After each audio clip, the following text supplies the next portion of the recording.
This episode of the OnlyKings podcast is brought to you by OrganicPricedBooks.com. Guys, there's not been a better time to get into collecting comics, and OrganicPricedBooks.com has multiple formats such as the Omnibus, Deluxe hardcover, and trade paperbacks at huge discounts, such as The Amazing Spider-Man Volume 5, originally at $125, marked down to $80. Use my discount code NOAH, N-O-A-H, at checkout for an additional discount on top of what you're already getting, which can range from anywhere between 25 to 42% off. Again, OrganicPricedBooks.com, discount code NOAH, N-O-A-H, for an additional discount. Now back to the show. Good morning, good afternoon. Thank you very much for being here. How are you doing? My pleasure. I'm doing okay. Hope you're staying safe and healthy during these interesting times. Yes, I am. It's been a strange year. It has. Say, for many reasons, but I love the cup. Thank you very much. Yeah. You're sporting kind of a Superman hairstyle as well. Thank you very much. Yeah, it actually takes no effort, surprisingly. It just kind of happens against no matter what my comb wants to do. So thank you. There you go. That's it. There are worse things. So yeah, for everyone that's going to be watching and listening, go ahead and tell us what you do, what your primary occupation is, and the awesome project you recently got to be a part of. Okay. I'm an actor, and that means I have a lot of day jobs as well. But during this past year, that's kind of fallen off a bit. So I do, like yesterday, I was working with a film school, some directing students. The week before, I was doing a musical theater kind of workshop, kind of recording presentation. So there's all sorts of things that happen, the corporate role play. There's all sorts of things that I do as an actor. And then I had a day job at the Victoria and Albert Museum, but that has, they haven't been open for a while, and now they're going to only digital workshops for the time being. Wow. I also sell chocolate. I also am in a band. I used to do childcare, but I'm going to wait until I have my second shot. I said I didn't want to talk about that, but yeah, it's okay. I'm going to wait until I have my second shot, and then I might go back to childcare. But in the meantime, things are pretty interesting and exciting and kind of surreal. It's calmed down a bit, but it's just over a month, hasn't it been, since the release? Yeah, about a month since the Justice League came out. So that's been very, very unlike anything I've ever experienced.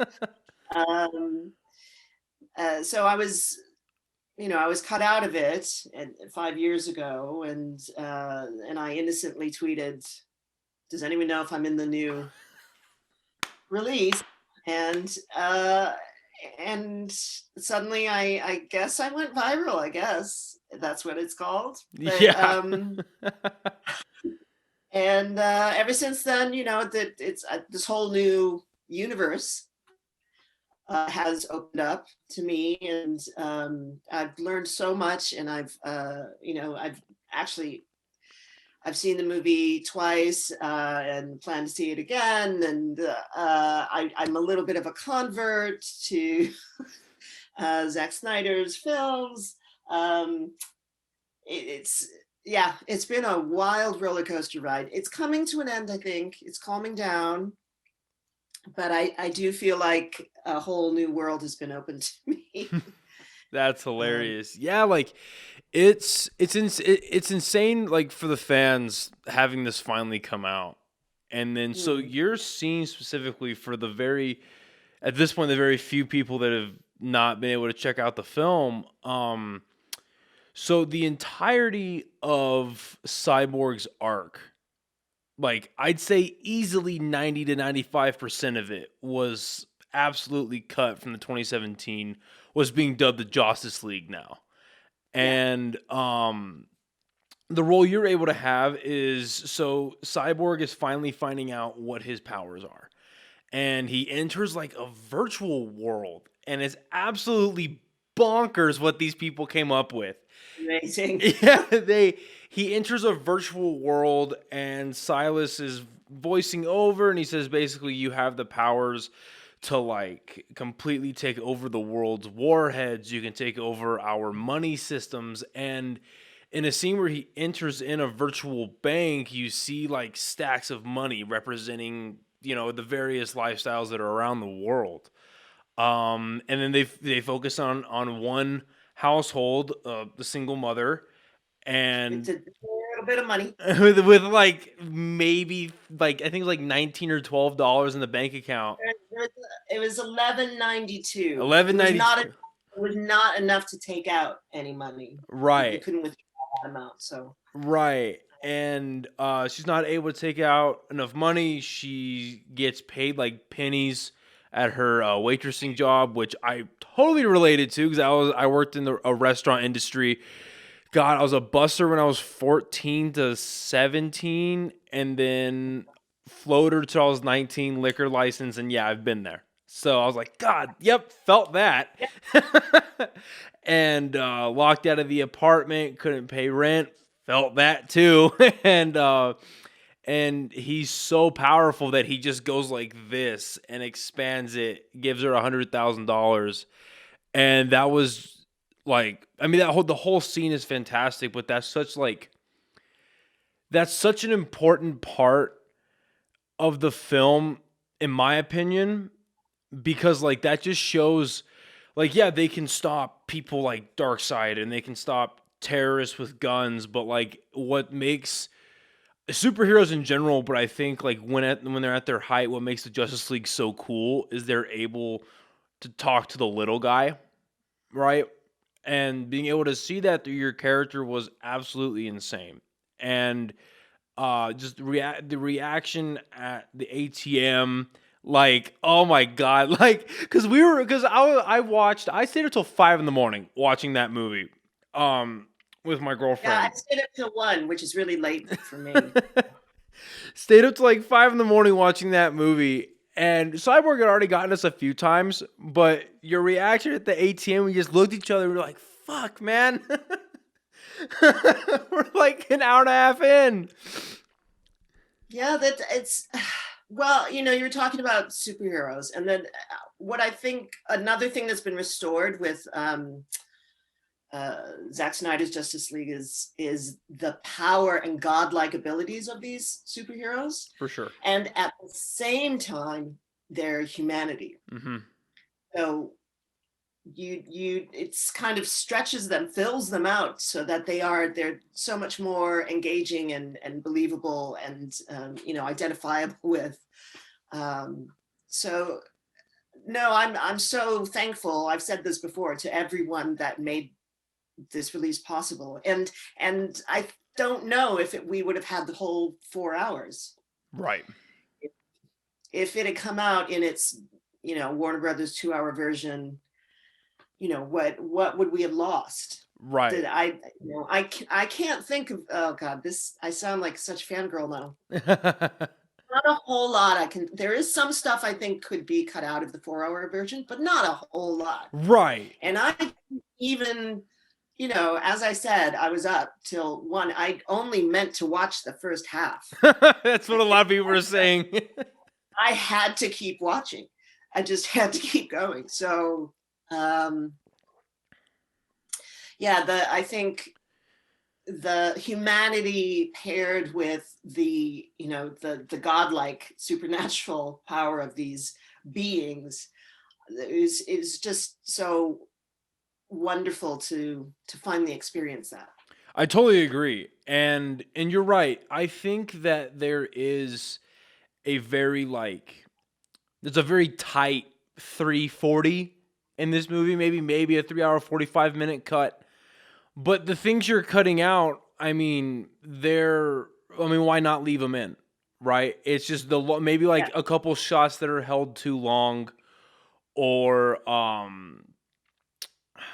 like if there was a whole scene that could be just off the top of my head that could be cut out without sacrificing the rest of the movie, it would just be Barry Allen's scene where he's saving Iris, but then at the same time, that's just a really well-made scene, so why would you cut it out? Well, and I also think it really informs you about Barry's character. Mm-hmm. No, not intending to make a pun, but the speed at which he thinks. Right. It's not just about the speed at which he moves, but he falls in love with Iris. He saves Iris. He gets the hot dog. He gets the job. Yeah. His dad. It's like Yeah. It was a brilliant introduction to, and all of these characters deserve these introductions. No, and I totally agree. Yeah, and what was genius specifically about that scene was he didn't for as fantastical and as ridiculous as some of these powers are. Like he literally vibrates into the Speed Force later in the movie, which is ridiculous. But he talking about the rate that he thinks and how smart the guy actually is, he doesn't just grab her out of the air because that would rip her in half. He like slowly turns and moves, and so in reality, it probably looks like he just went like that, but he kind of just that, which is super genius. And I think it just speaks to like the genius of Zack Snyder. In the capacity that you had with the film, what was that working space like? Like, what was it like to work on the film? It was huge. I mean, not just for me. It was the biggest thing I'd ever done, but it was just huge in, the scale of time and place. And I don't know if it's one of the most expensive movies ever made. It was so big. I think almost the entire Warner Brothers studio was being used by the film. Wow. I think there might have been another film at the time because a friend of mine was doing some work on the other end, but it felt like a city in and of itself. It felt like a world. It felt like, so this world had been created in Warner Brothers studio in London, in Watford. And it was really hard to stay focused. I had to really stay, because I'm a Wonder Woman fan, and although I don't think she was on set the time that I was there, my trailer was right next to her stand-in trailer. And I started to freak out. I was like, oh my God! Yeah. So I had to really focus because it would be so easy to get overwhelmed. My first day of shooting, I suddenly have these kids. Suddenly we're getting on a bus. Like there's an entire street that's been built, and then a real bus is coming down the street. And then I'm inside. There's a whole diner built inside a whole street built on Warner Brothers lot for Goth. I mean, the detail was so amazing. I had ID as Linda J. Reed. Wow. Just everything was so big. I'd never seen anything to that detail, that was that thought out, that much care given, really, I guess. Wow. And they could afford to do it. They could afford to go and where they wanted. As we have seen now, I don't know how. I think, I'm not friends with Zack Snyder or anything, although, hi, Zack. I don't know how satisfied he is with the release, but it seems like it pretty much fulfilled the vision that was kind of floating around us for 4 years, Right. So I'm really glad for him, and I'm glad for Ray Fisher and Ray Porter. My God, he was bone-chillingly great. He was Well, both of them. My gosh. both of them. One of my favorite moments in the film is the smile that he has after I have the reaction for he does this tiny, tiny smile, and it's a brilliant acting moment. Um, no, it was so big and so overwhelming, but I did not realize how invested the fan base, and it's not just Snyder fans, it's not just DC fans, and it's not just cinema fans, it's all of them mixed together. For You sure. know, random people that I haven't heard from since high school are going, "Oh my God, I can't believe you're in this. This is amazing. I love the Flash. I wanted to be the Flash." All this outpouring of enthusiasm For sure. is amazing. So I was talking about the set. See, this is what happens. I go from Yeah. subject unless I'm corralled Well, like a pony. that's so crazy what you're saying about how big the set is, because I remember. So I've been following Snyder's movies since Dawn of the Dead. I watched that when I was way too young, on a little portable DVD player, and that like blew my mind because I was like, you can make this movie, like this is able to be made, what? And so going through like, and I was the kid that loves watching like the behind the scenes. And what really stuck out to me was on on the old school DVD. I don't know if they put it on the Blu-ray anymore, but on the old school DVD they did like behind the scenes with Snyder, and how insistent he was on using everything practical. Like the whether it was the sets themselves, or it was like a zombie getting his head blown off or like an arm blown off, it was an actual, like, they created fake skin and blew it out. They used a real like person that didn't have any legs as a legless zombie. Like they got real and ingenuitive with that. So I mean, it's just honestly awesome to hear that, like, really his biggest movie being his Justice League, that he was allowed, at least at the time, because I would imagine you were shooting at the end of 2016. Yeah, it was end of September, beginning of October. Okay, so when that was happening, that they allowed him to like go all out, and like, yeah, we're not gonna CGI in a diner, or we're not gonna CGI in a bunch of cars. Like they had everything living and breathing, and I'd imagine that just gives you such a sense of being transported to a different world as an actor. Yes, very much so. Although all of my vignettes, all of the sets were in one soundstage. Interesting. So like there was one little corner that was the kitchen, and there was one little corner that was outside the apartment. There was one corner that was the grocery Interesting. store. So inside those sets, everything was really super real. Um, Wow. but they only went so far. Right. But that's crazy. So They made all of those. They could have just so I know. easily like digitally put you into a thing. Yeah, That's yeah, crazy. yeah. That it was. I couldn't believe how big it was. And I don't know if I've said in other interviews, I didn't know that it was more than one scene. I thought it was one day shooting. I thought it was one day scene at the ATM. And then I discovered there's this whole whole storyline. I had a name, I had children. Um, and it was, yeah, and the trailer as well. I didn't know I had a trailer until I got there. I was like, a what? I've got a what? Uh, so it was, yeah. I mean, not a Cinderella story, but it was. Some people have pointed out that it's a little bit like my character's story in the film. That I didn't really know how big it was, or I was just kind of trundling along in my life, and then suddenly this thing happens, and I'm Right. in this huge movie, and also the storyline of me not knowing if I was in the film or not, and then suddenly getting this outpouring of validation and affection. So the whole experience has felt a little bit like wow, um, just unexpected deliciousness the whole time. Oh, I couldn't even imagine, to be frank. I couldn't even imagine.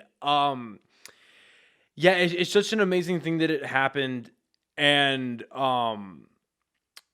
it just seems like through all of his movies, if there's one thing that's consistent other than like the insane visuals, it's that he creates a very healthy set atmosphere. Was that pretty consistent with what you experienced when you were there? Yeah, I wasn't. I worked with him on one on the big ATM scene, Right. but the other days I was working with 2 days I worked with a guy named Clay Staub on the Splinter set, and he was so great. The whole set did have a really good. I don't want to say relaxed feeling, but it wasn't. There was the anxiety levels were very low. Right.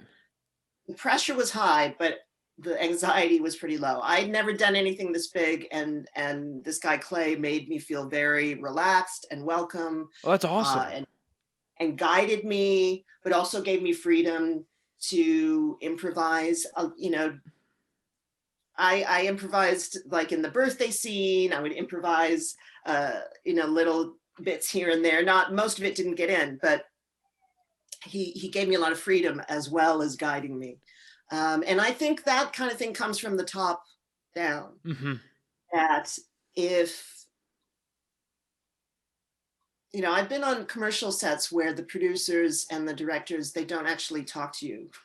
Oh, wow. And they won't talk to you. They'll just be looking at the monitor and pointing at you on the monitor and saying, this person needs to do this, or we're going to take this person out now, and they won't make contact with you. So yeah, that was very every part of the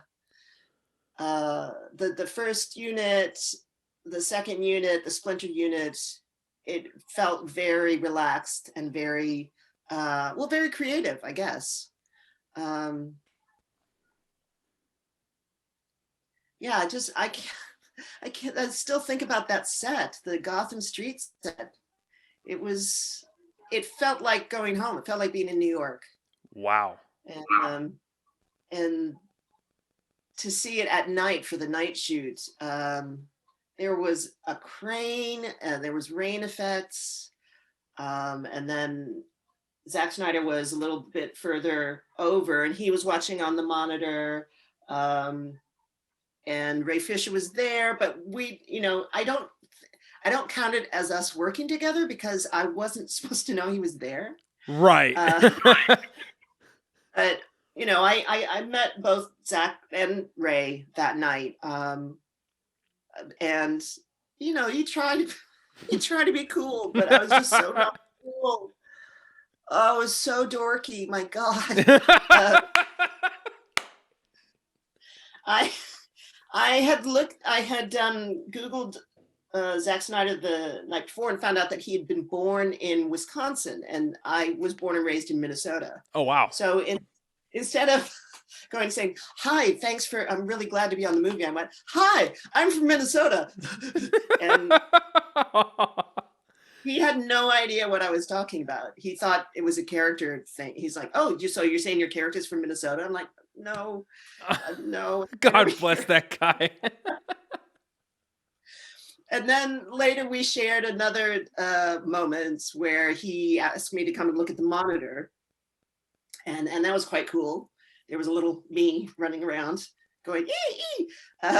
On the monitor, but it said property of Warner Brothers on the monitor. And I said, look, I'm property of Warner Brothers.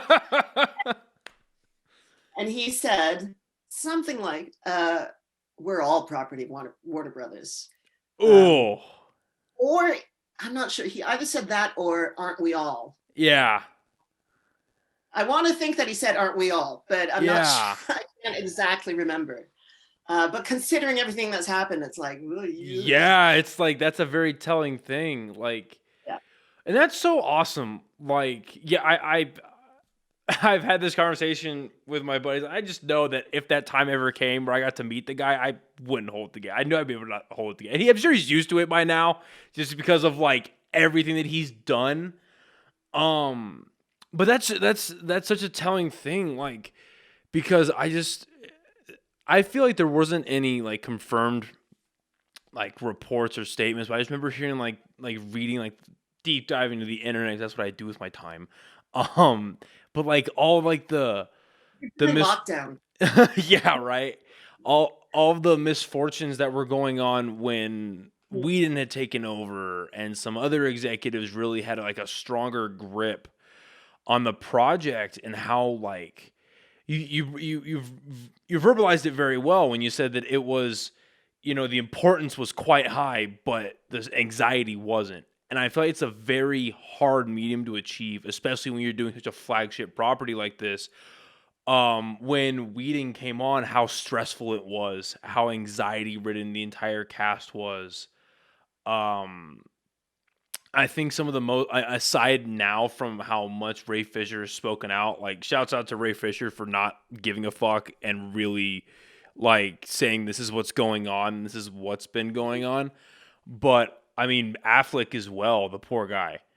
Um, like, I know. I mean, he had had so much crap before he right. even took on the role. So, the fact that he came back to film with Zack, that's like, okay, that says a lot about what he feels for this director. Yeah, and that was the big narrative, was he'll never come back as Batman. Justice League ruined him, and then he shot the nightmare scene for free in his driveway. Like, that's absolutely wild. Hmm. Um, I mean, it's just so awesome to hear that. Like, granted, I've never been on a movie set. I'm very naive when it comes to like what that life is actually like, but I wouldn't imagine it's very frequent that a director, let alone like how hot Snyder's name is, has been for the past easily 8 to 10 years, that he would let let you come and look at the monitor and like see what's going on. Like, that's so Yeah. awesome. Yeah. It just shows And like, exchange a joke. Oh, and to take me seriously as a human being and a part of the film. right.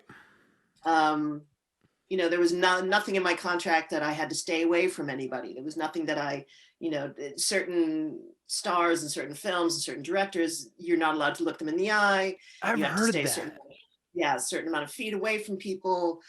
So there was nothing like that. The only thing in my NDA was that I couldn't say anything bad about the film when it came out.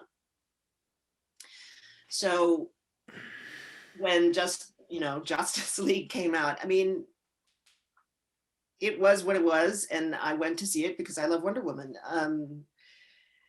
But for Ray to be able to, I'm sure that everyone has similar things in their contracts. So for Ray Fisher to stand up and say, actually, This is what happened. yeah, Yeah, um, and that's interesting that like, see, and usually when I feel like when studios do that, whether it's a studio making a movie, a video game, I mean, because the same thing kind of happened with Cyberpunk 2077. They only sent out PC copies, but the console versions, no one could release a review until the day of release date, and because they knew how botched the game was. So I feel like that's usually like, if they tell you, hey, you can't say anything, there's probably a reason behind that, which is really mm, shitty. Um, it's just you bring that up because, yeah, like Affleck did a little breakdown of all his career. I think like Vanity Fair, where they go through like his main movies like Good Will Hunting, Argo, even like Chasing Amy, and like, um, Armageddon. right, yeah. And they get to BVS and Justice League, and he has nothing but flashing lights and amazing things to say about BVS. And he goes, yeah, well, Justice League is what it was, and we kind of just did it, and it turned out the way it turned out. And he just kind of like skipped away from it because, I mean, Mm. he's been in that long enough to know that like you don't want to mess with big suits. Um, but that's, yeah. Shouts out to Ray Fisher again for what he's doing. I preach his story, and I preach that guy's name anywhere that I can. Um, because I'm sure you read the same thing that I did, but where he put out that I think it was like Joss Whedon and Jeff Johns that said that they didn't want an angry black man at the center of their Yeah. film. Like, that's like, Yeah. mm, Well, and it's really underestimating your audience as well. I mean, the wonderful thing about Zack's superhero movies is that it challenges the audience and it pulls you in because you're thinking about it as well. You're like, how does this associate with this? And like, and it's big world changing events. It's not, I don't know, he doesn't diminish it. for sure. Superheroes deserve to have these gothic mythic stories. I totally agree. So how did I get on that? Oh, just because of how they treated Ray Fisher and like just how, and like even like regardless of the project that he's in, like to reduce a human being to a race and an emotion is ridiculous to me. And yeah, like I said, like I remember the first time watching the film, and Ray Fisher, like I remember as the years were continuing and like we heard about the Snyder cut and we heard about all these things, and Snyder kept saying Cyborg's the heart of the movie. Cyborg's the heart of the movie. And I like kind of half bought it, half didn't. I was like, oh, well, that's interesting. Like, because he did nothing in Justice League, like what we originally saw. Like, he was a useless character. Like, he was just kind of there. With the exception of like separating the mother boxes, he didn't really do a whole lot. So to see that, and I think he came off more like an angry black man in the for sure. Movie. Yeah, for sure. No, it was. But maybe they wanted the, I don't know. No, yeah, it was ridiculous what they did, and then at almost every turn, I remember just looking at my girlfriend like, "Hey, that's the angry black man, right? The guy who's like smiling with the Justice League and like saving the world. Yeah, that's the angry. Yeah." And I couldn't agree more with these superheroes deserving a godlike approach. Because I mean, I'm literally sitting. It's off your camera, but sitting right next to me because I'm reading through this right now is the omnibus for Injustice. Yeah, so I'm reading through this right now, and because for the most part, the publishers take them seriously, and that's what Snyder's going off of. And to like, and there's absolutely no shade at Marvel because they're very good at what they do. Obviously, they're very good at what they do, and when it really matters, they stick the landing. But in my opinion, when you look at the Marvel Cinematic Universe, you want an origin story, it's the same thing, but you're just swapping out heroes and villains. Right. You want the funny sequel, or the really almost every sequel is the same except for like Winter Soldier, which is arguably their best movie.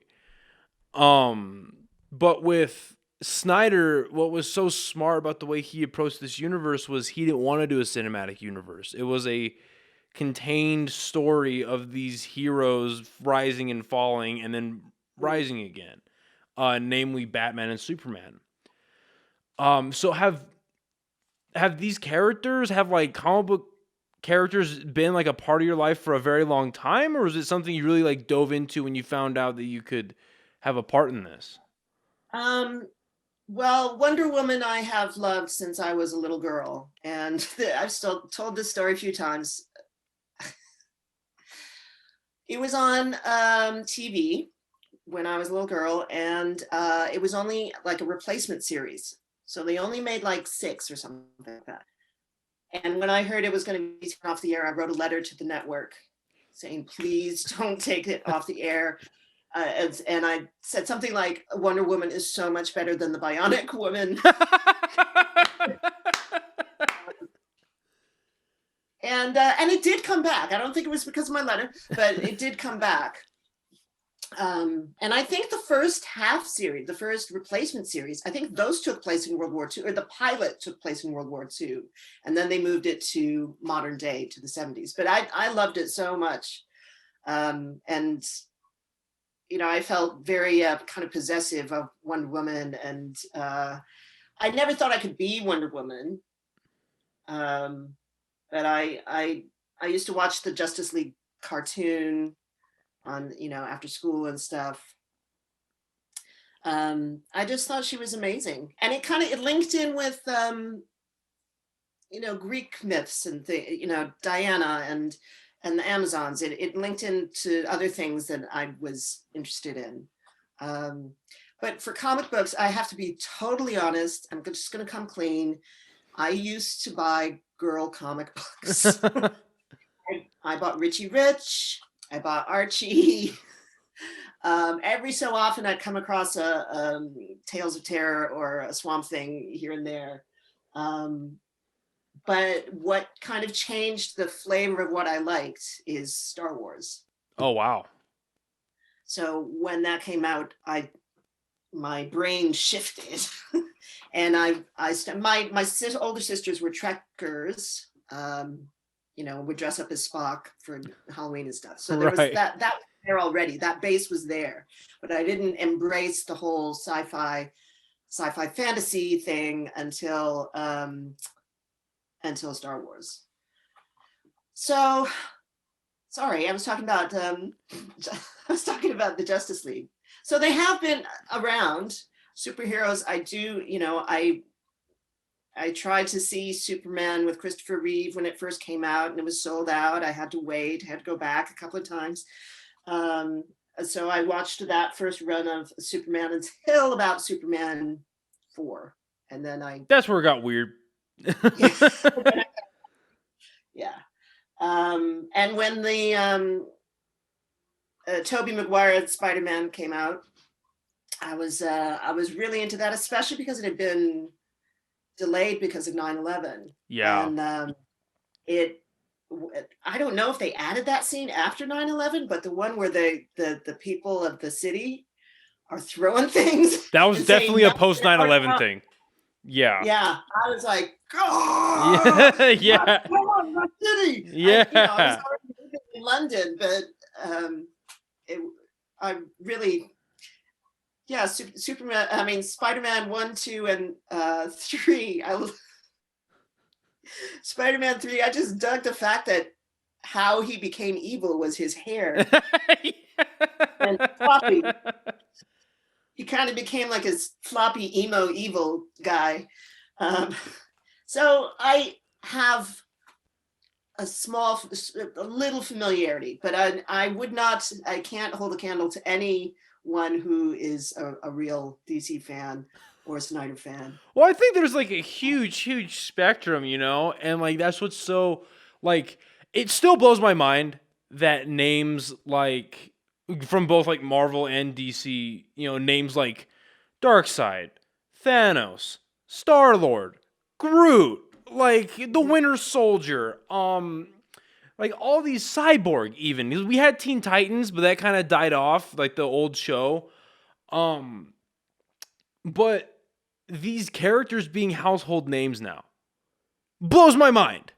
That I can walk down the street and if I talk to someone who's seen like the new Justice League, they know who Desaad and Steppenwolf is. Like that blows my mind. Like that doesn't make any sense to me.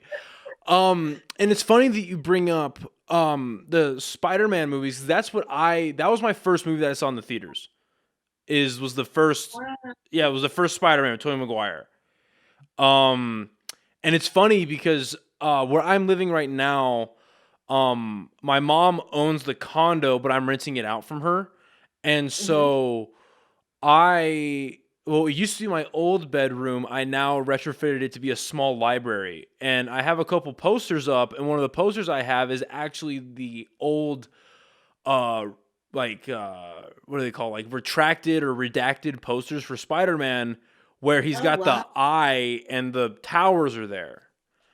Yeah. Wow. I found it at a mall store or store in the mall for $20. They obviously had no idea what they had. Dang. Yeah, and I'm seeing off screen. My buddy right now is shooting me a text message. He usually helps me like moderate the podcast sometimes, and he's a huge Tobey fan. And so we go back and forth on like which movie out of the trilogy is the best. But I think is hilarious about that trilogy, specifically Spider-Man 3, is if you watch Spider-Man 3 alone, it's not great. It's good, but it's not great, right? It's like, this is so dumb. Like, why is his hair like that? Why is he dancing in the streets? But if you watch it as a marathon, which I have made way too many times to count, when you watch it as a marathon, it makes complete sense. He's a dork. He has no idea what cool is. So obviously he's gonna wear like all black, have the emo hair, and then like it, yeah. That's why I had a problem with what's his name? The second one, the middle one, not Tom Holland. Andrew The Garfield. one before. Yeah, he was just way too cool and way too cute. I agree. He was just, I mean, he would have been the popular guy that all the girls wanted. Mm-hmm. I didn't believe him as Yeah. Spider-Man. No, I totally agree. And I think the best part of his two movies is him and Emma Stone's relationship, just because off screen they were together. So it's very easy to bring that in, which made her death so amazing. Like, one of the only great scenes in those two movies is her death. Mm. And yeah, I've got Christopher Reeve, I think, was my first introduction to live action DC. I can't remember if I saw that or Michael Keaton's Batman first. Or no, I'm sorry. I watched Adam West first. Oh yeah. Yeah, I watched Adam West. How did we forget Adam West? Yeah. Yeah. Now I did want to be Batgirl. Man, did I want to be Batgirl. Oof. And she didn't even come on to like the third season. The third season, right. Yeah. No, big crush on Burt Ward, and I wanted to be Batgirl. and the green Speedos, and yeah, it was great. And I remember watching Superman with Chris Reeve, and I kind of still go back and forth between Superman 2 and Man of Steel. I don't know it's hard to compare the two, just because they're of such different eras and the same villain but different like just abilities to make that film. But yeah, like, I love the tagline for that first Superman being "You'll believe a man can fly." Yeah, because it's that good. It's that good. And then, well, his acting is just so incredible in it. And you're talking about Superman 2, that when he first gets hit as a human being, his reaction in that cafe scene is I mean, he was a brilliant actor, and that was a time when you just don't nominate superhero movies for things like that, right? But also, you've got big, huge, esteemed actors doing roles in superhero movies now. I mean, well, even back then, there was an element of, we could possibly take this serious, because they had Brando as Jor-El. Mm-hmm. So there was a little bit of like, maybe this will be a thing, but right now we'll kind of just like sprinkle in at the time what was considered greatness. And I mean, Terrence Stamp was like a cult figure. Right. He was a cult icon. So he wasn't like a cheesy, a summer blockbuster movie type actor. Right. So it does, the genre does have history of using a lot of different kinds of people, not just, what did the box office? Like the box office, like the dolls, like the box office, like the sweethearts, like the people, the Ryan Goslings, the Brad Pitts, Angelina Jolie's. I guess now the Scarlett Johansson as well. She's brilliant. So, I remember, and with Michael Keaton's Batman as well, to have Michelle Pfeiffer in Batman Returns. Mm-hmm. First having Jack Nicholson as the Joker, that was like, wow. Right. And then Michelle Pfeiffer, which she should, if they nominated at that time, she should have been nominated for that. So I guess I do know more about the thoughts. So I mean, it's pretty apparent to me that like film has just been a real love in your life as you've been growing up. So like, how did your journey into it start? Like, how how did you get into like being an actor, being involved in the business? Well, my parents ran a Renaissance music and dance company Oh in wow. Minneapolis. And so I grew up around that. And then I started to dance with the dance ensemble when I was about 9. And so I continued to do that. And it just fit. It was just right. I did plays in high school and outside of high school and some professional stuff just from the time I was a kid. Um, I didn't get a whole lot of encouragement, but I do know that I must have loved it from a very early age because I just knew that I couldn't do anything else, that I wasn't going to do anything else, no matter how much discouragement I got. Um, as to film, like I really don't do a whole lot of film. For a long time, I assumed I did not have a filmic face because I didn't do a whole lot of on-screen stuff. Um, so theater is my main, has been my main occupation. Okay, wow. Uh, and I love theater so much. It's very saddening that we haven't had live theater Right. for over a year because there's something about being in the same room with people and breathing the same air, hearing the same sounds. If something falls over, everyone sees it, is aware of it, knows what's happening. You hear and feel the other audience members' reaction. This sometimes happens in movie screenings where the whole audience is reacting as one, but the actors aren't part of it. Right, they're not feeling it, So, right. yeah. So when you when you feel that whole audience, you can feel them watching your every move, tiny move, and hanging on your words. That it's such a drug. I can't even tell you. It's I don't know if I can say it's better than sex, but it's.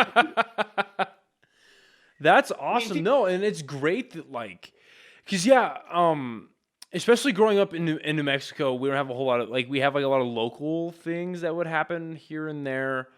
Mhm. Um, but as far as like my exposure has been in the States, it's really like if you want to see theater, you got to go to LA or you got to go to New York. You just got to go to two opposite ends of the country.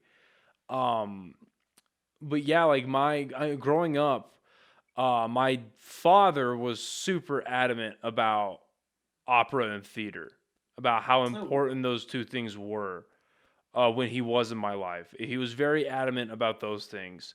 I was too young to really understand why it was important, but now seeing like, because I've become such a movie junkie, seeing like the evolution of American cinema at least. And like so I think a couple months ago I was showing my girlfriend a streetcar named Desire.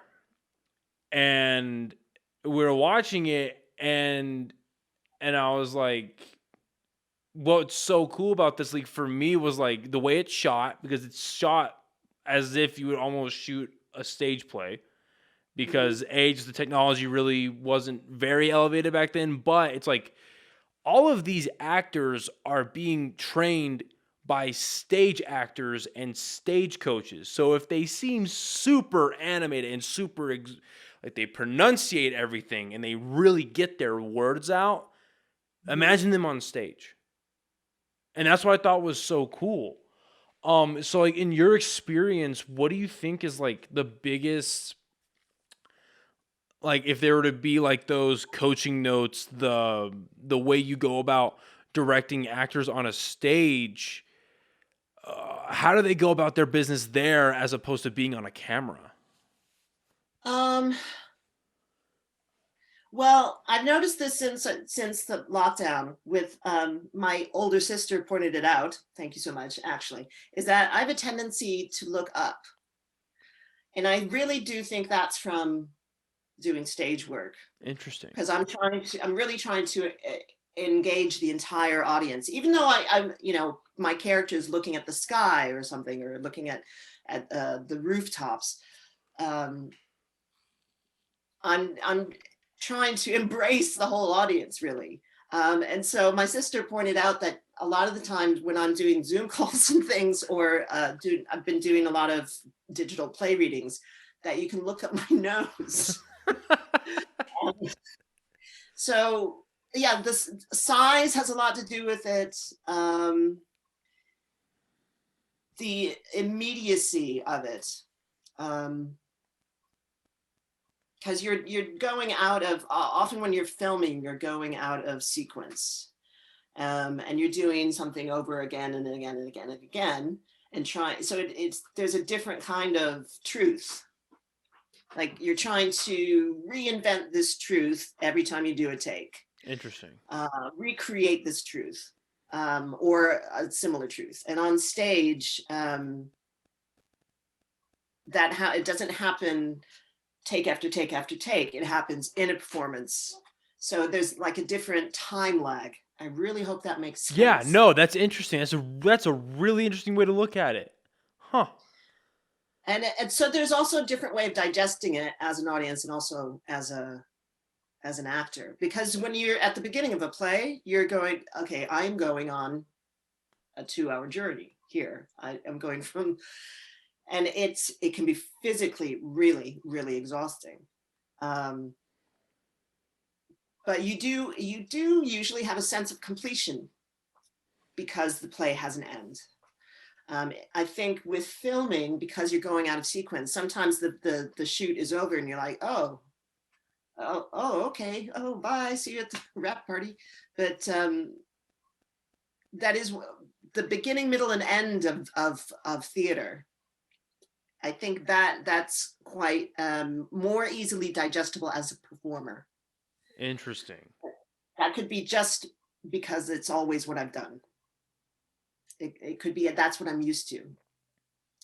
I saw this amazing piece of theater, which was, I don't know, 16 hours long. I mean, we had breaks. We had like dinner breaks. Right. This is a whole day affair for sure. It was the entire text of The Great Gatsby. Oh my God. And it was so amazing because you go in knowing this is what it is, and you're like, how are they going to do this? Right. And it starts with a guy going into an office and his computer's not working, so he's like waiting for IT, and while he's waiting for IT, he just starts reading this book, and then he gets into the book, and as it goes on, he gets other people from the office into the book, and the entire office is doing the whole book by the end. I don't know why I started talking about that. Well, no, that's beginning, middle, and end. That's right. Why. Yeah. So no matter how long it is, whether it's 10 minutes or 16 hours, the beginning, middle, endness of a play, even if its timeline is out of sequence, there's a satisfying feeling to that. Interesting. Yeah, no, that makes complete sense because I've heard of so many instances where a lot of films will shoot the end first, or they'll shoot only action scenes first, and then they'll go into like the filler scenes, and then they'll go into the beginning and the end. Like there's a big report I remember that came out about how someone on a Marvel set almost passed out. I think it was Hemsworth, because he got so incredibly shredded for his shirtless scenes that the body's just so dehydrated at that point that they had to shoot his scenes over 72 hours. And by the end of that 72 hour stretch, he was about to pass out. And they had to do all of that. So no, that makes complete sense. That'd be a lot easier to just say, oh, okay, well, we're doing this, and that's obviously this energy will feed into this scene, into this act, and into this, and now it's almost like you have it. Imagine there's a very unique forward momentum that you're carrying as you're going through the play. Not even this in a stage rehearsal, but I imagine the actual performance itself. There's just quite a momentum you've got to hit. And you talk about the story taking over, the story that you're telling taking over. And, as actors on a film, you don't necessarily have that much input into the telling of the story. You're telling your part. You're telling big, small, whatever part, but there are all those other storytellers involved in the film, the editors and the cinematographers, and there's just so many people on a film. But that's also great. The fact that we can, hundreds of people, thousands of people can work together and not kill each other. And sometimes it works out, right? Yeah. A lot of the time it works out. Yeah. Yeah, but people are people, and you've got horrible people and wonderful people everywhere. So what are you gonna do? And one of the things I'll say before we head out, I just think it's awesome that like truly from top, middle, bottom, all around the projects that he does, that Snyder's gotten nothing but praise. And in a world where it seems like everybody famous is either a rapist, a pedophile, drug addict, like just something that's like, I get it. Like, we're human, we make mistakes, we have vices, but like there's just a line that a lot of these individuals cross.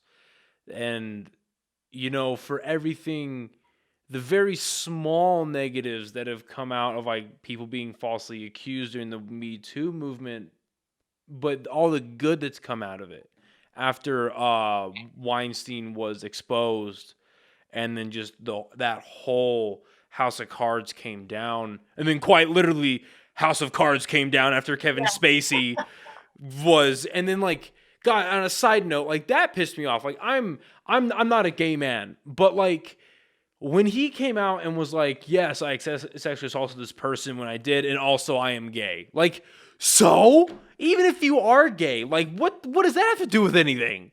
Like that's the hill you're gonna die on. The victimization element, like they're only doing this because I'm gay. It's like, no, they're doing it because you are a shitty person. Yeah, you broke the law and you're a shit person. Yeah, and there's a conversation like that. I have this conversation all the time with my friends or my chick, and I'm just like,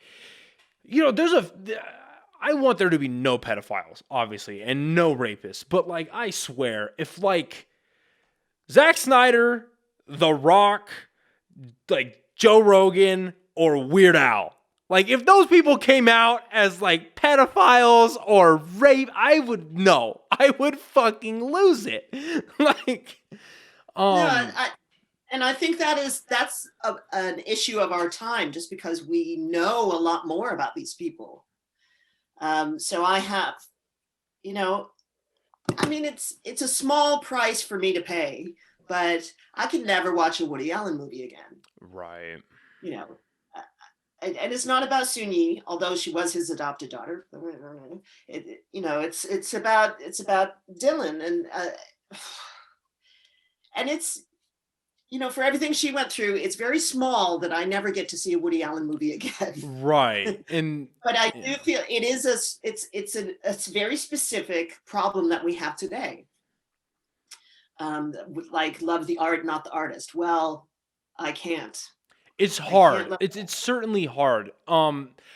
With some artists, with like whether they're filmmakers, actors, musicians, I feel like you can separate the artist from their art. Like, I don't agree 100% politically with anybody, but like with like what John Lennon believed when he was alive, or what their mindset was, but I can still enjoy the Beatles. I never went through or have gone through the mental turmoil that I'm sure Kurt Cobain went through and the horrible vices that he had, but I can still enjoy Nirvana. But yeah, it's when you start getting into these very, very ugly things that it's like, it's hard to look at this person and not know, and not have that ringing in the back of your head. Namely for me, it really was like House of Cards, because I loved that show. That show was like, oh, so you can take TV seriously. Awesome. And then same actor in the movie Seven with Brad Pitt and Morgan Freeman. I love that. That's one of my favorite crime, like mystery thriller, whatever you want to almost horror, Hmm. Um, so that movie is awesome to watch, and then when the climax happens, it's like, dude, Kevin Spacey, why are you such a bad person? Why are you such a bad person? But the reason I bring this up, the bright reason I bring all this up, is like, no, it seems like Snyder's reputation is infallible, which is awesome, and it's consistent. He's just a guy that loves movies and wants to make a good one. So I'm really happy to hear that you had a good experience. It's awesome to hear that like you said, like I've heard so many stories about like, oh, you in your contract stay 5 feet away from the beautiful person. Don't look that dude in the eyes. She doesn't want you to smell her perfume. Like all this insanity that I'm sure goes on and will continue to go on in the film industry because these people are so entitled and pampered and they're, for better or worse, they've been given these privileges by money. And to know that like he's not among that, even though he's obviously a very well-off individual, he's earned it. Like the dude's earned it. And there's no doubt in my mind that you know about this, but the amazing things that like the Snyder released, the Snyder cut, the Snyderverse movement, the amazing things they've done for suicide prevention and for mental health awareness, especially during the pandemic. I'm not sure. So where are you located specifically right now? I'm in London. You're in UK. London. Okay. Yeah. I truthfully haven't looked into London's rates, but I know here in the States and especially here in New Mexico, um like domestic abuse skyrocketed. 'Cause I have a lot of friends here that are law enforcement.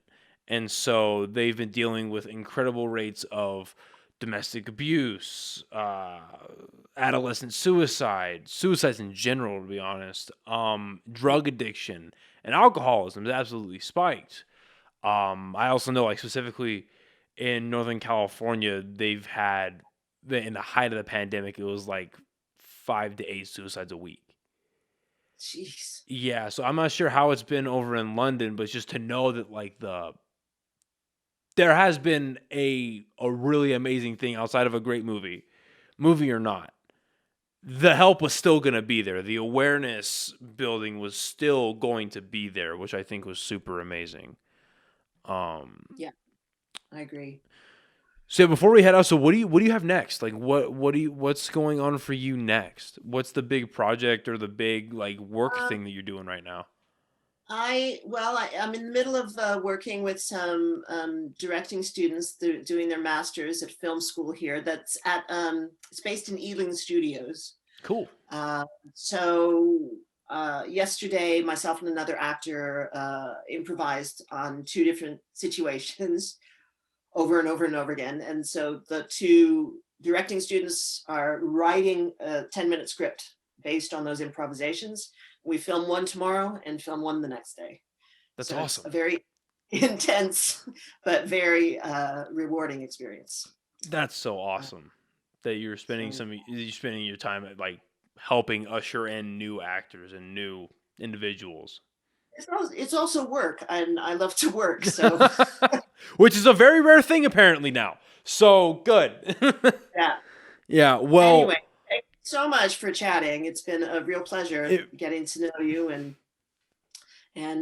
just shooting the shit. Yeah, it's been an absolute pleasure. Thank you again for your time. I really do appreciate it, Amanda. I'll throw your Instagram in our description. I'll certainly let you know whenever this comes out. It's not going to take 40 years, I promise. And and yeah, thank you for sitting down with me. I really appreciate you. Anytime. All right, thank you. Thank you guys for listening and watching as always, and we'll see you guys next time. Bye.